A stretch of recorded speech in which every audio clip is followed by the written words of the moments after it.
parler de l'originalité de la flore du centre-ouest du Maroc. Alors j'ai légèrement changé le titre parce que le centre-ouest du Maroc correspond approximativement à l'ère de l'arganier. Donc l'arganier, c'est un arbre d'une très grande importance pour le Maroc et même à l'échelle mondiale. Alors je suis enseignant à la faculté des sciences d'Agadir, je fais partie du laboratoire de biotechnologie et valorisation des ressources naturelles. Donc on s'intéresse à tout ce qui est caractérisation de la biodiversité, sa protection, donc sa conservation et également sa valorisation. Alors, le centre-ouest du Maroc, comme je l'ai signalé, il correspond approximativement à l'aire de distribution de l'arganier. C'est une des zones les plus remarquables de l'Afrique du Nord, donc que ce soit au niveau de ses paysages ou par la nature de sa flore. Alors la région se caractérise par une flore très diversifiée, alors surtout représentée par l'élément méditerranéen, étant donné que le Maroc fait partie du climat de la zone isoclimatique méditerranéenne.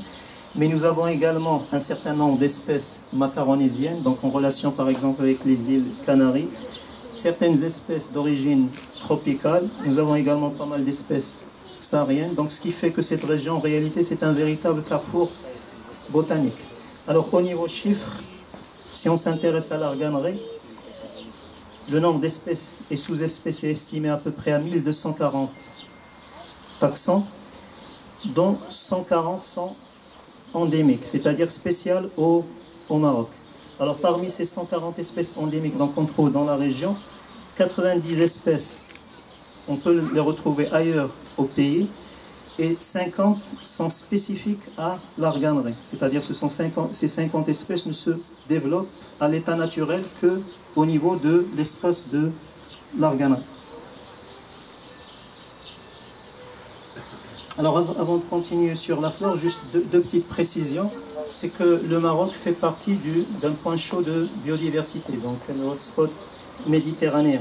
Donc une grande partie, surtout la partie nord du Maroc, fait partie de ce point chaud de biodiversité. Alors je crois, Olivier en parlera tout à l'heure, un point chaud de biodiversité, c'est une zone qui est caractérisée par une richesse, donc une biodiversité très importante, un endémisme très développé, mais également une certaine activité humaine, ce qui fait que ces zones normalement doivent être des zones prioritaires pour toute action de conservation et de protection. Alors, autre originalité du secteur, alors là vous avez le secteur de l'arganier, c'est que dans ce hotspot méditerranéen, donc certains auteurs ont dénombré ce qu'on appelle des zones refuges. Alors par définition là aussi, une zone refuge, c'est une aire géographique qui possède une exceptionnelle diversité et qui a pu, au fil du temps, malgré les différentes phases ou là, les différentes périodes climatiques qu'a connues la Terre, dans ces zones, donc certaines espèces ont pu persister. Donc ce sont des zones refuges de lignées végétales anciennes, alors souvent d'origine tertiaire et qui sont exigeantes en température. Alors on parle souvent d'espèces mégathermes, c'est-à-dire des espèces qui sont très exigeantes en température. Alors l'arbre typique ou emblématique de la région, comme tout le monde le connaît, c'est l'arganier. Alors l'arganier, c'est le pivot du système agro-silvopastoral qui se développe dans la région. C'est un arbre multi-usage, un rôle environnemental très important, mais également un rôle socio-économique très important. Je ne vais pas trop m'attarder sur l'arganier, donc tout le monde connaît l'arganier. Alors c'est un arbre qui a une origine tertiaire, et actuellement, donc, cet arbre connaît un certain nombre de problèmes, surtout au niveau de sa régénération naturelle. Alors, en reconnaissance à ces différents rôles, donc le statut de l'arganier a été élevé au niveau de réserve de biosphère. Alors, la réserve de biosphère, c'est une reconnaissance de l'UNESCO. Donc, au Maroc, on a normalement 4 réserves de biosphère. La première réserve de biosphère qui a été reconnue à l'échelle nationale, c'est celle de l'arganier. Alors là, vous avez l'aire de répartition de l'arganier. À côté, vous avez donc, si vous voulez, le zonage ou le découpage de cette arganerie, donc au niveau de la réserve de biosphère. Alors juste un petit mot en ce qui concerne les réserves de biosphère, c'est un concept qui a été développé par l'UNESCO. Alors les principaux objectifs de ces réserves de biosphère, c'est la conservation, le développement durable et la logistique pour, par exemple, la recherche, la formation et la sensibilisation. Alors, à côté de l'arganier, nous avons un certain nombre d'essences très importantes. Alors, c'est le cas du dragonnier. Alors, Dracena draco, la sous-espèce Ashgal. Donc, Ashgal, c'est le nom local que donnent les populations donc, dans la région. Alors, l'arbre, le dragonnier se développe dans le secteur, dans les Jbel Imzi Adad Medni, dans l'anti-Atlas occidental. Donc, disons à proximité du barrage Youssef, dans les montagnes qui surplombent le barrage Youssef Ben Tachfin. C'est une sous-espèce qui est à la fois très rare et endémique. C'est une sous-espèce très proche d'une autre sous-espèce qui se trouve dans les îles Canaries, le Dracena draco, la sous-espèce draco. Alors cet arbre pousse dans un secteur qui est très accidenté, très difficile d'accès, et c'est ce qui a peut-être permis sa conservation dans ce milieu. Alors le secteur du dragonnier est d'un intérêt patrimonial qui est très important. C'est un secteur qui est très riche en endémiques. Alors il y a le dragonnier, mais à côté il y a pas mal d'espèces endémiques. Donc je peux citer Teucrion verneri, Apterontes joannis, Stelline segonii. Donc c'est une zone du point de vue biodiversité qui est très importante. Alors dans cette station, à ce niveau également, de nombreuses espèces atteignent leur limite méridionale absolue au Maroc. Donc d'où l'intérêt biogéographique de ce secteur. Alors si vous allez dans la région, je crois qu'il faut toujours passer par un petit village du nom d'Agadir Ashgal. Donc dans ce village, il y a un spécimen très particulier, donc très développé. Donc en discutant avec les populations, les personnes les plus âgées du village, ils vous répondent toujours qu'ils ont toujours connu cet arbre de cette taille. Donc ça voudrait dire qu'il a un âge assez important. Alors le dragonnier, au Maroc, les populations ne reconnaissent aucun usage, mais quand le dragonnier saigne, il donne une résine de couleur rouge. Et dans de nombreux pays, cette résine a de nombreux usages médicinaux. Alors chez nous, apparemment, les populations ne connaissent aucun usage à cette résine. Le seul usage de cet arbre concerne le tronc. Alors, c'est une monocotylédone, il n'y a pas de bois. Quand le tronc s'évide, les populations locales l'utilisent comme ruche. Donc là, vous avez un tronc qui est vidé et qui est utilisé comme ruche. Alors là, je vous montre juste cette photo. Là, c'est le dragonnier des Canaries. Alors le dragonnier d'Icode, alors c'est un dragonnier qui draine chaque année des milliers de visiteurs. Donc là c'est une sorte de valorisation de biodiversité. Alors malheureusement chez nous, quand le dragonnier a été découvert, il y avait un très grand engouement, donc il y a eu beaucoup de visiteurs, surtout des Espagnols. Parce que les Espagnols, le dragonnier pour eux, il est emblématique surtout aux îles Canaries. Donc à la découverte, il y a eu pas mal d'Espagnols qui ont visité le secteur, mais il n'y a pas eu, si vous voulez, de valorisation dans le sens surtout écotouristique. Alors juste une petite précision en ce qui concerne le dragonnier. Alors au sein du laboratoire, on travaille, comme je l'ai dit, sur les aspects de conservation. On a récolté des graines donc, sur le terrain et on a traité ces graines par différentes méthodes. Et on est arrivé à les faire germer très facilement. Alors juste pour vous donner une petite idée, parmi les traitements qu'on a utilisés, c'est le traitement à l'acide sulfurique pur, à 95%. Il faut laisser, pour gagner en temps de germination, on met, alors le temps optimal qu'on a trouvé, c'est de 30 minutes. Il faut tremper les graines de dragonnier pendant 30 minutes dans de l'acide sulfurique concentré. Et après, le lendemain, les graines commencent à germer. Alors là, vous avez une photo de graines de dragonnier traitées à l'acide sulfurique, donc tout le tégument a disparu. Et vous avez la petite racine qui commence à apparaître. Alors on avait une petite collection, alors que ce soit du dragonnier ou d'autres espèces endémiques de la région. Alors à côté du dragonnier, nous avons également un olivier très important. Alors Olea europea, la sous-espèce marocaine, la sous-espèce marocaine. Alors c'est un olivier qui ne se développe, qui n'est connu actuellement que du Haut Atlas occidental, donc dans la région des Idautanan, et également dans le secteur du dragonnier, donc dans le Jebel Imzi. Alors il se différencie de l'olivier normal par des feuilles relativement assez effilées, donc beaucoup plus élancées par rapport à l'olivier normal. Alors nous avons également Acacia gumifera, donc on appelle actuellement Vachelia, donc le gommier, donc c'est une espèce endémique, le gommier du Maroc. Et d'après certains écrits, la gomme de cet acacia était exploitée alors, pendant assez longtemps et surtout destinée à l'export. Alors actuellement, la gomme n'a aucun usage, elle n'est plus utilisée. Alors à côté de ces... Là, c'est les principaux arbres. Nous avons également un certain nombre d'espèces succulentes, charnues, donc qui sont très bien adaptées aux conditions du milieu, donc liées à la sécheresse et l'aridité.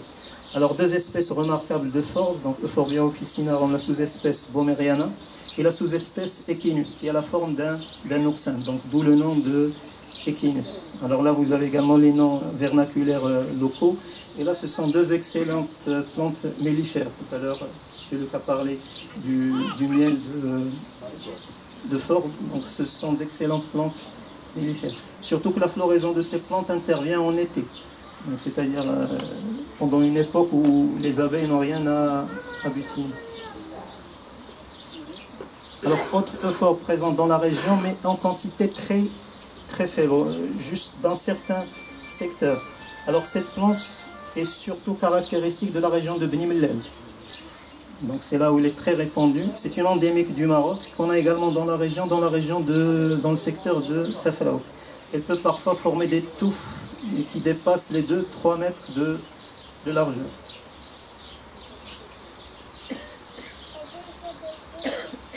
Alors certaines espèces qu'on compte parmi les plus grandes raretés de la flore du Maroc, donc Apterantes joannis, une plante qui pousse, donc d'après la modeste expérience que j'ai, uniquement dans les fissures de rochers et de falaises. Elle arrive parfois à constituer des touffes très importantes, avec des tiges qui peuvent dépasser le 1 mètre et qui pendent le long des falaises et des rochers. Alors une plante exceptionnelle.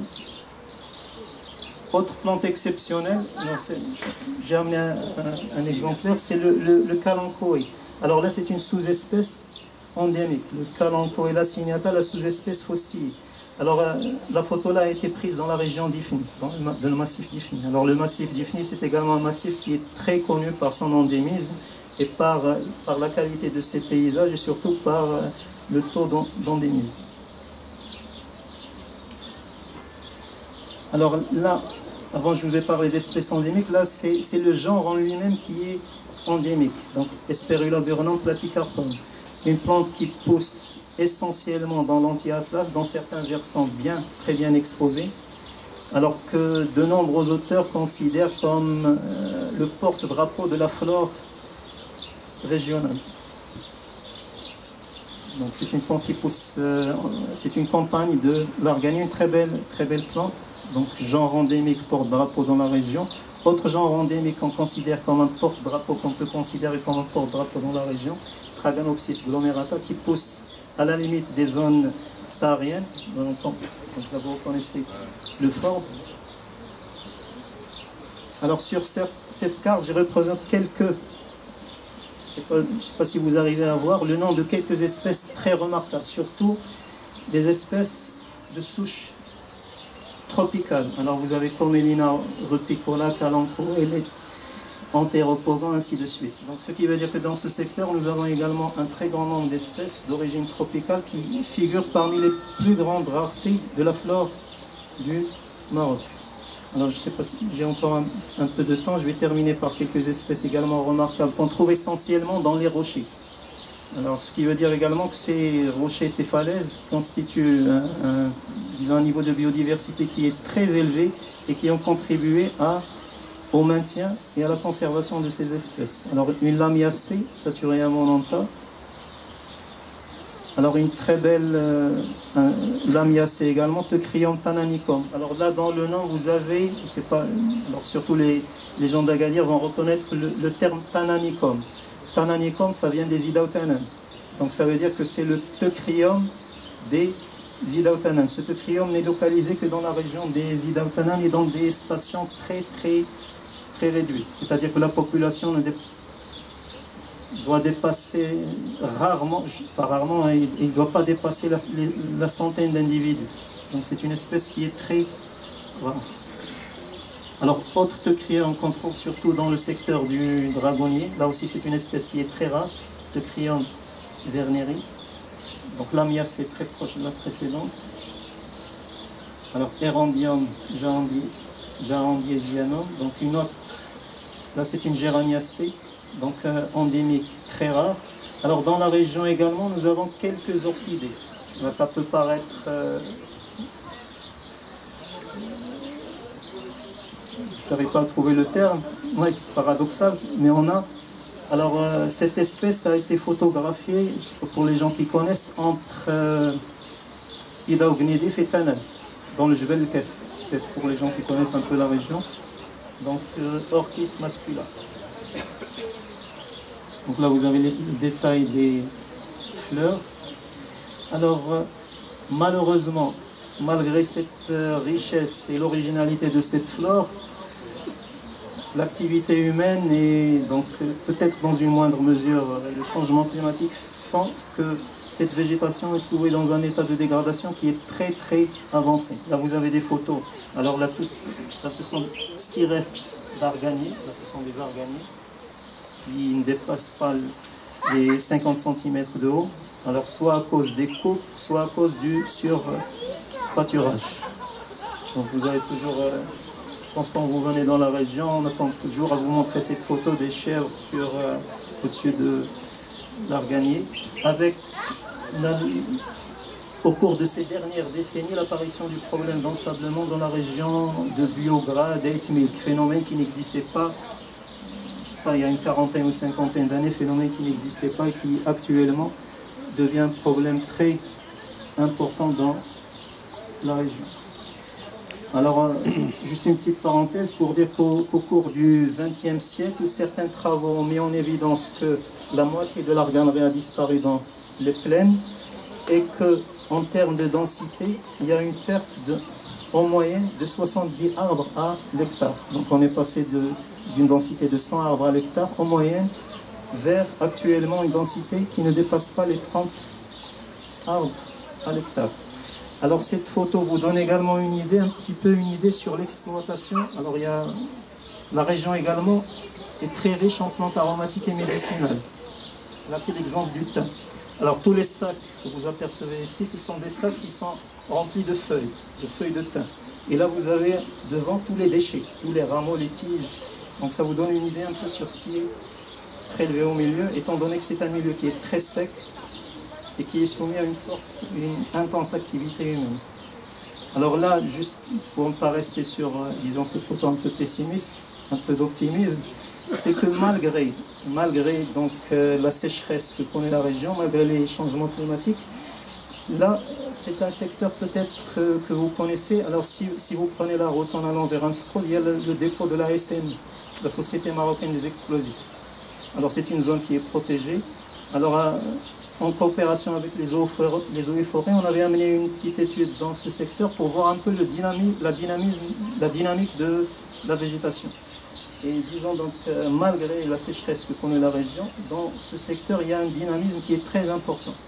Il y a une régénération naturelle qui est très importante, un développement, une flore qui est assez luxuriante, surtout pendant les pluies d'automne. Donc ça voudrait dire que si vous enlevez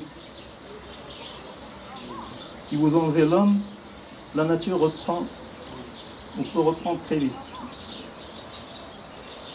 Alors là, je ne sais pas si on arrive à voir, vous avez la clôture, surtout sur la photo du bois, vous avez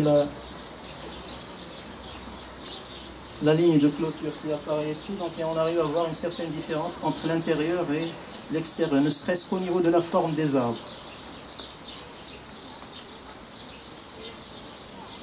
Alors là, une photo prise sur Google Earth, donc qui vous montre également, là vous avez la ligne de séparation, zone clôturée, zone non clôturée, donc et la différence est très très nette. Donc là, l'étude on l'a réalisée il y a à peine, je crois, 5 ou 6 ans. Donc on a une différence très très importante entre tout ce qui est protégé et tout ce qui ne l'est pas. Alors là aussi, au niveau, là c'est dans le milieu naturel sans aucune protection.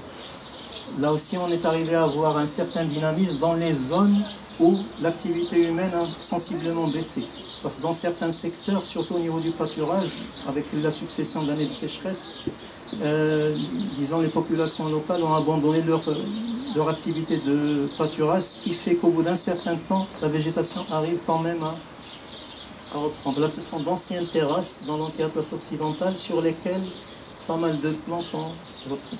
Alors je vais terminer par, je vais terminer par cette diapo. Alors sur cette diapo, j'ai représenté, alors je reviens aux chiffres, donc on a 140 espèces et sous-espèces qui sont endémiques du Maroc. Alors 90 taxons sont endémiques de cette région, mais également d'autres régions du Maroc, et 50 taxons, 50 espèces sont spécifiques de notre région. Donc on les trouve nulle part ailleurs, ni au Maroc, ni dans un autre pays. Elles sont spécifiques du Maroc. Pardon, du centre-ouest. Alors parmi ces 50, alors pas parmi les 5, parmi les 140, nous avons 25 espèces et sous-espèces rares, spécifiques au secteur, et nous avons 32 espèces qui sont très rares. Alors si vous suivez au niveau du tableau, là, vous avez, alors j'ai classé les espèces très rares, espèces rares au niveau du centre-ouest du Maroc. Là, ce sont des espèces très rares, spécifiques du centre-ouest, des espèces très rares qu'on retrouve à la fois au centre-ouest du Maroc, mais également dans d'autres parties du pays, et ainsi de suite. Donc là, ça vous donne un peu, si vous voulez, la priorité pour les actions de conservation. Ce qui placerait l'ashgal, le dragonnier, parmi les premières espèces à conserver. Donc en conclusion, nous avons dans cette région une flore qui est d'un intérêt patrimonial qui est très important, si bien par ça, alors au niveau de la composition spécifique, mais également au niveau de la diversité écosystémique et paysagère. Malheureusement, au vu des activités humaines qui touchent la région, normalement on devrait tous s'atteler à développer des mesures de conservation pour que cette flore continue à jouer pleinement son rôle à la fois écologique, social et économique. Donc je vous remercie pour votre attention.